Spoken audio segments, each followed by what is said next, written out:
Hey, Magic fans, welcome back. This is your captain speaking here on Capnclydes MTG. We got some cool shit today. It is cons spoilers. That's right. Not only did we just get some Final Fantasy spoilers, we also got some cons creeping on out there. So let's take a look at them. But don't forget to comment, like, and subscribe. Links in the description to help support the channel through eBay, TCG Player. Hell, be a member on YouTube for just $1. $1, sir. Will help get you into all the coolness and support the channel. But if nothing else, just go buy some cards. Hell, who doesn't like to play Magic, right? That's why we're here. So, with that said, let's get into it. We have this first one here. I believe this is a commander card. TDC instead of TDM, and the symbol being different. This is Taval, the balanced scale. This is kind of Sidisi colors. Blue, green, black, and 1 for a 4/4 flyer. That's pretty good. Whenever he attacks, you mill 3 cards. Then you may return a land card from your graveyard to the battlefield. That is something. Because notice it's not from the 3 cards that are milled. It's just from your graveyard. Whenever one or more cards leave your graveyard, create a 2/2 black zombie druid. It says whenever. So, and it also doesn't say once a turn.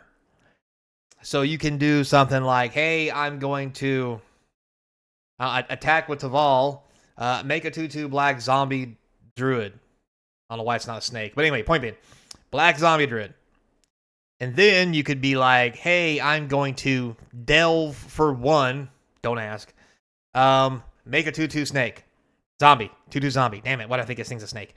You could then cast something else and get something out of your graveyard. Make another 2/2 zombie. Now, it says 1 or more, so if you remove 5 cards at one time, you don't get 5 2/2s. At least I don't think you do. You'll just get 1. But if those 5 cards are removed at individual different times from spells or other things resolving, you will get 2/2s. 2/2s, hehe. Twinkle toes. Anyway, this is a very, very good card. I can see why it's in Commander. And with that being said, boy, don't buckle up, Buttercup. Here comes the stuff for Standard. So, we're going to start off with good old Skirmish Rhino. That's right, Siege Rhino's little brother who's almost, well, who is as good, if not better. Black, green, and white for a 3/4. When it enters, each opponent loses 2 life, and you gain 2 life. It has trample. This is Siege Rhino, except it's not a 4/5 because it's 1 colorless mana cheaper. You know what that means? Abzan is back, baby. And can you imagine this in a Siege Rhino deck? Sweet Lord in the heavens, it's even an uncommon. This is going to be a nuisance in Limited. Just flat nuisance. Moving on, we have my girl, Narset, Jeskai Waymaster. Not fond of how she looks. I was talking before about how I like the fact that her and Sarkin kind of got together, did their own thing, and left. This looks like an older version of her, maybe. And it doesn't look like Sarkin's aging very well, and that may have something to do with his Planeswalker / dragon ability thing. I hope Narset isn't getting too old. I hate to see her age out, per se, and leave Sarkin hanging. That would really make me upset. But anyway, so she is America for a 3/4. 1 white, 1 blue, 1 red. And at the beginning of your end step, you may discard your hand if you do draw cards equal to the number of spells you've cast this turn. Holy cow. I'm going to shock you, and I'm going to bolt you, and I'm going to shock you. I'm going to discard my hand. My hand's empty. Sweet. I've cast 3 spells. I'm going to draw 3 cards. This seems like it could be good. Just putting it out there. There are so many 1 mana spells. Because notice, it doesn't say instant or sorcery. It says spells. You could play 4 1-drop creatures and draw 4 cards. Granted, that'd be a weird deck, this being 3 colors. But point being, it could happen. And with this being the first card from the set, just imagine what the rest of this is going to look like. Sweet God. Well, the first rare from the set. The last one was an uncommon. Throw up on that one. So, next we have My boy Sarkin.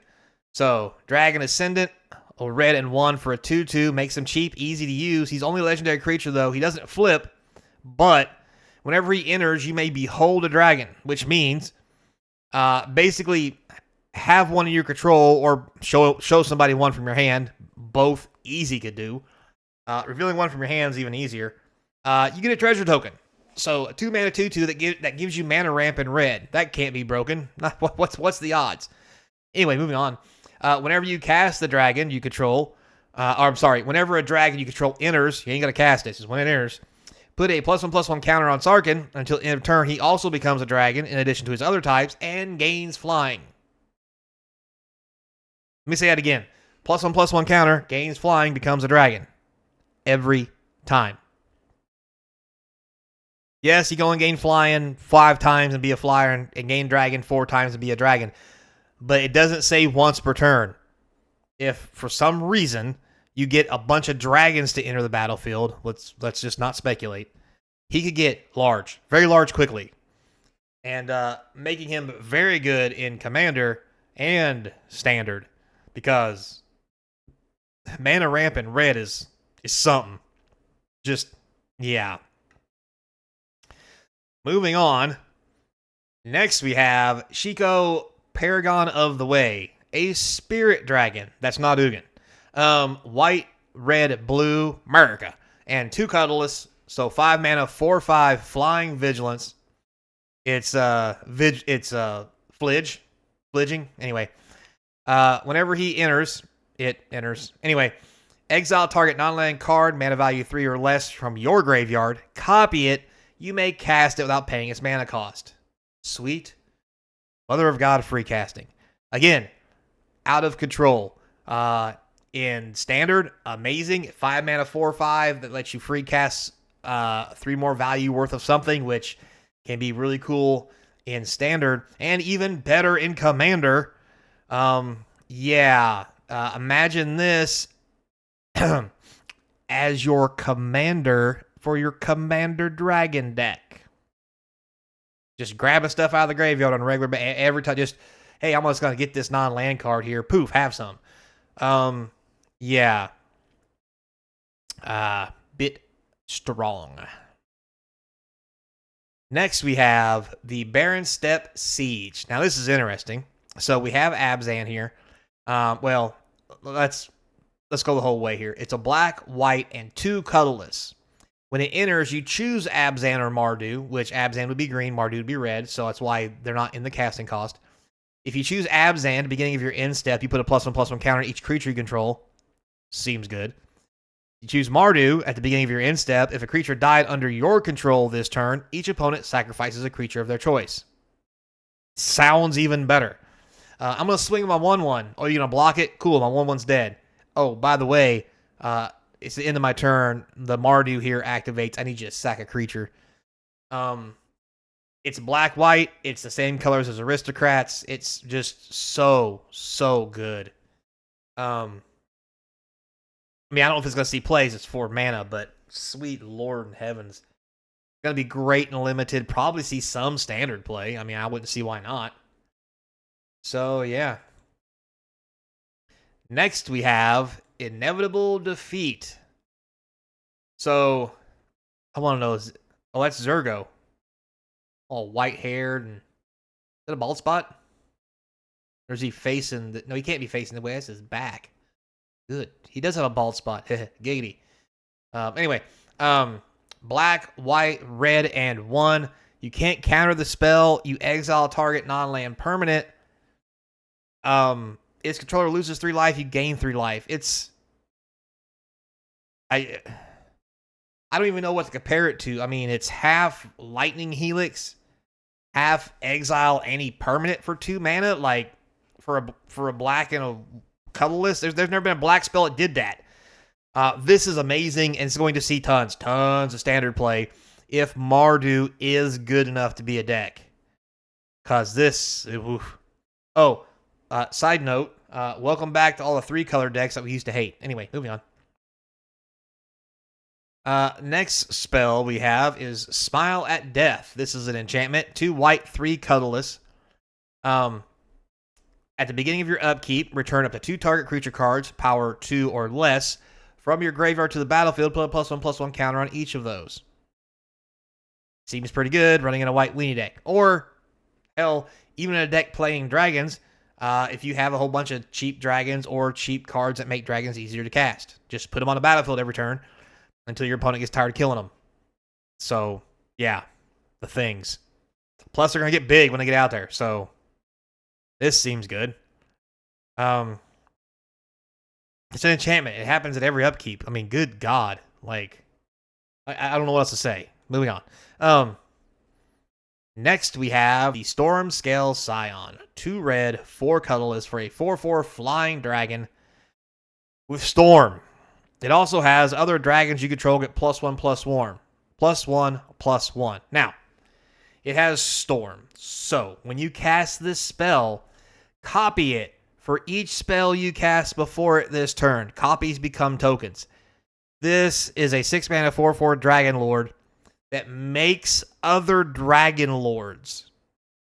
Now, will this be good in Standard? Probably not. Because you have to cast it to get the Storm effect. It's already 6 mana. You're asking for a lot. However, in a Storm deck in Modern,